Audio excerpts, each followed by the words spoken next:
चालबाज तो ऐसे हैं। मैंने सुना है एक नाव डूबी डूबी हो रही थी। लोग घुटने टेक कर प्रार्थना कर रहे थे परमात्मा से, सिवाय उसके कोई उपाय सूझता नहीं था। तूफाना जोर का था, आंधी भयंकर थी, लहरें आकाश छूने की चेष्टा कर रही थी। नाव छोटी थी, डावांडोल थी, पानी भीतर आ रहा था, उलीच रहे थे लेकिन कोई आशा न थी। किनारा बहुत दूर, किनारे का कोई पता न चलता था। सारे लोग तो प्रार्थना कर रहे थे, लेकिन एक मुसलमान फकीर चुपचाप बैठा था। लोगों को उस पर बहुत नाराजगी आई। लोगों ने कहा कि तुम फकीर हो, तुम्हें तो हमसे पहले प्रार्थना करनी चाहिए और तुम चुप बैठे हो। हम सबका जीवन संकट में है, तुमसे इतना भी नहीं होता कि प्रार्थना करो। और हो सकता है हमारी प्रार्थना न पहुंचे, क्योंकि हमने तो कभी प्रार्थना की ही नहीं पहले। तुम्हारी पहुंचे, तुम जिंदगी भर प्रार्थना में डूबे रहे हो। और आज तुम्हें क्या हुआ है? रोज हम तुम्हें देखते थे प्रार्थना करते, सुबह दोपहर सांझ।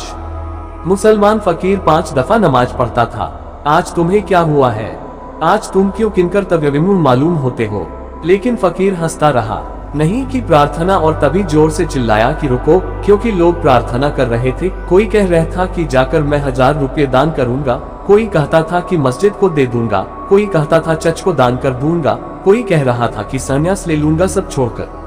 बीच में फकीर एकदम से चिल्लाया कि संभलो, इस तरह की बातें न करो, किनारा दिखाई पड़ रहा है। किनारा करीब आ गया था। तूफान की लहरें नाव को तेजी से किनारे की तरफ ले आई थी। बस सारी प्रार्थनाएं वहीं समाप्त हो गईं।